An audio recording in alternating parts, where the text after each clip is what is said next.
आपण आपल्या प्लॉटमध्ये नॅनो डीएपीचा वापर करा तर खूप छान पद्धतीने रिझल्ट येतो।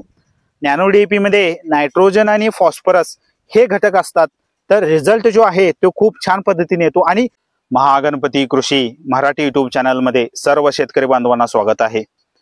तर नॅनो डीएपी म्हणजे काय, नॅनो डीएपी वापरल्याने आमच्या पिकामध्ये कोणते बदल होतात आणि नॅनो डीएपी वापरल्याने कोणत्या पद्धतीने रिझल्ट येतो आणि कोणत्या पद्धतीने आपण नॅनो डीएपी वापरावा, ही संपूर्ण माहिती आज आम्ही जाणून घेणार आहोत। तर नॅनो डीएपी लिक्विड स्वरूपामध्ये असते। नॅनो डीएपी ही नॅनो टेक्नॉलॉजी वापरून तयार केलेली आहे। नॅनो डीएपी इफ्को कंपनीचा प्रोडक्ट आहे। नॅनो डीएपी आपण सीड ट्रीटमेंटसाठी वापरू शकतो आणि नॅनो डीएपीची फवारणी देखील आपण करू शकतो। तर नॅनो डीएपी वापरल्याने कोणत्या पद्धतीने आपल्या पिकामध्ये फायदे होतात ते आपण आता चर्चा करूया। आपल्या पिकामध्ये नायट्रोजन आणि फॉस्फरस कमतरता असेल किंवा नायट्रोजन आणि फॉस्फरस ह्याची डेफिशियन्सी असेल तर आपण नॅनो डीएपीचा वापर करून ते कंट्रोल करू शकता, ते मॅनेजमेंट करू शकता। तर आपण नॅनो डीएपी फवारल्याने खूप छान पद्धतीने नायट्रोजन आणि फॉस्फरस डेफिशियन्सी आपण मॅनेजमेंट करू शकतो। आणि नॅनो डीएपी वापरल्याने खूप छान पद्धतीने पिकामध्ये वाढ होते। आपण नॅनो डीएपी सीड ट्रीटमेंट मध्ये वापरल्याने आणि फवारणीमध्ये वापरल्याने खूप छान पद्धतीने पिकामध्ये वाढ होते। त्याच्यासोबत क्लोरोफिल हे घटक खूप छान पद्धतीने वाढतं आणि फोटोसिंथेसिस जे आहे त्याचा रेट खूप छान पद्धतीने वाढतं। तर ह्या पद्धतीने काय होतं की पिकामध्ये खूप छान पद्धतीने आपल्याला वाढ भेटते। तर नॅनो डीएपी वापरणं खूप महत्त्वाचं आहे।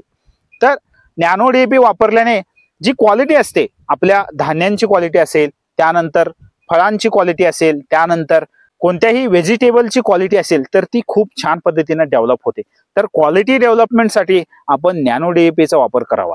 त्याच्यासोबत आपण जे धान्य उत्पादन केलेलं आहे, नॅनो डीएपी वापरून जे आपण धान्य उत्पादन करतो किंवा फळ किंवा फुले किंवा कोणतेही व्हेजिटेबल आपण उत्पादन करतो, तर त्याच्यामध्ये प्रोटीनचा अंश जो आहे तो खूप छान पद्धतीने होतो आणि त्याच्यासोबत आपल्याला सर्व न्यूट्रिएंट खूप छान पद्धतीने त्या फायनल प्रोडक्ट मध्ये येतात। तर क्वालिटी डेव्हलपमेंटचं काम हे नॅनो डीएपी करतं।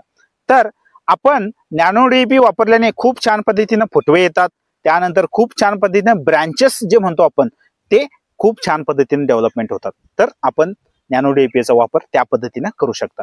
तर ज्यावेळी आपण डीएपी वापरतो, डीएपी लागवड ही वापरतो, त्यावेळी आपण ती मातीमध्ये मिक्स करतो किंवा मातीवरती आपण ती वापरतो।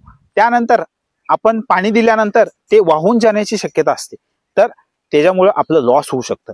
त्यानंतर जर आपण डीएपी वापरलेली आहे, त्यानंतर खूप पाऊस पडला किंवा ऊन जास्त असेल तर त्याच्यामध्ये न्यूट्रिएंट लॉस होण्याची शक्यता असतात। तर नॅनो डीएपीचा ह्या पद्धतीने कोणताही लॉस होत नाही। ज्यावेळी आपण फवारणी कराल त्यावेळी लगेच ते पिकाला लागू होतं। तर ह्या पद्धतीनं लिचिंग मार्फत लॉस होणे किंवा रन ऑफ मधनं लॉस होणे किंवा पाण्यासोबत वाहून जाणे, त्याच्यामुळं न्यूट्रिएंट लॉस होणे, ह्या पद्धतीचे नुकसान किंवा लॉस हे नॅनो डीएपी मध्ये होत नाहीत। तर आपण नॅनो डीएपी वापरणं खूप महत्त्वाचं आहे।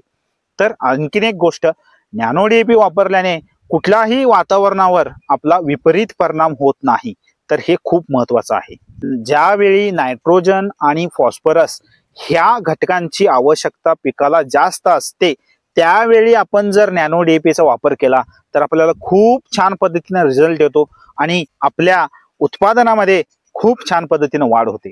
तर ह्या पद्धतीने आपण बीज उपचारापासून ते आम्ही स्प्रे मध्ये नॅनो डीएपी वापरल्याने खूप छान पद्धतीने पिकामध्ये वाढ होते आणि आपला खर्च जो येणार आहे पिकावरती तो ऑटोमॅटिक कमी येतो। तर कॉस्ट ऑफ कल्टिवेशन हे कमी येतं नॅनो डीएपी वापरल्याने।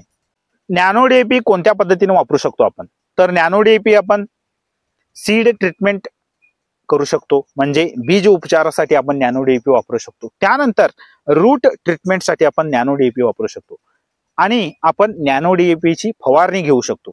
तर बीज उपचारासाठी, सीड ट्रीटमेंटसाठी आपण काय करावं, 1 किलो बीज असतील किंवा बियाणे असतील तर 3 ते 4 ml नॅनो डीएपी आपण वापरावं। ते थोड्या पाण्यामध्ये मिक्स करून बी जे असतात, बियाणे जे असतात त्यांच्यावरती खूप छान पद्धतीनं लावून आपण बीजांचा उपचार करून ते आपण वापरू शकतो. त्यानंतर रूट ट्रीटमेंटसाठी आपण काय करावं, आपण 3 ते 5 मिली नॅनो DAP वापरावं आणि सफिशियंट वॉटरमध्ये आपण ते मिक्स करावं. त्यानंतर रूट ट्रीटमेंटसाठी आपण वापरू शकतो. त्यानंतर फवारणीमध्ये आपण काय करावं की 1 लिटर पाण्यामध्ये आपण 3 ते 5 ml ही नॅनो DAP वापरावी आणि खूप छान पद्धतीने आपण फवारणी करून घ्यावी. तर 2 फवारणी केल्यास खूप छान पद्धतीनं वाढ होते. तर एक फवारणी ज्यावेळी खूप व्हेजिटेटिव्ह ग्रोथ असते, व्हेजिटेटिव्ह ग्रोथ ज्यावेळी स्टेज असतो त्यावेळी आपण ते वापरू शकता. म्हणजे वाढ होण्याची जी स्टेज असते सुरुवातीला त्यावेळी आपण नॅनो DAPचा वापर करावा. त्यानंतर आपण काय करावं, फुलांचं स्टेज येण्यापूर्वी किंवा फ्लावरिंग स्टेज येण्यापूर्वी आपण नॅनो DAPचा वापर करावा. तर ह्या पद्धतीनं आपण नॅनो DAPचा वापर करू शकता. तर आपण ज्यावेळी बीज उपचार करणे आणि त्यानंतर फवारणी घेणे ह्या पद्धतीने आपण जर नॅनो DAP वापरली तर आपला जो पिकावरती येणारा खर्च आहे तो कमी होतो, सोबतच खूप छान पद्धतीनं पिकामध्ये वाढ होते. तर आपण काय करावं, आपल्या प्लॉटमध्ये 2 भाग करून घ्यावं. तर एका भागामध्ये आपण 50 किलोचा DAP जो वापरतोय तो वापरावा आणि एका भागामध्ये आपण नॅनो DAPचा वापर करावा.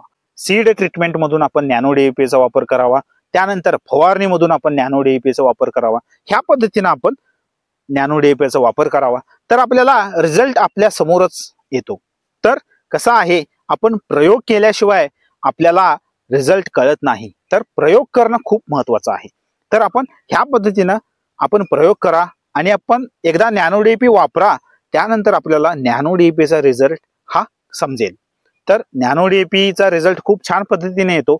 आम्ही आमच्या प्लॉटला ज्यावेळी नायट्रोजन आणि फॉस्फरस डेफिशियन्सी येते त्यावेळी आम्ही नॅनो DAPचाच वापर करतो आणि खूप छान पद्धतीनं नॅनो DAPचा रिझल्ट येतो.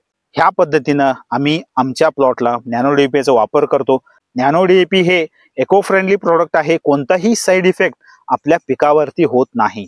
तर खूप महत्वाचं म्हणजे नॅनो DAP वापरल्याने आपला खर्च जो आहे तो कमी येतो आणि रिझल्ट आपल्याला दुप्पट किंवा जास्त रिझल्ट आपल्याला भेटतो आणि वाढ जी आहे पिकामध्ये ती खूप छान पद्धतीने वाढ होते.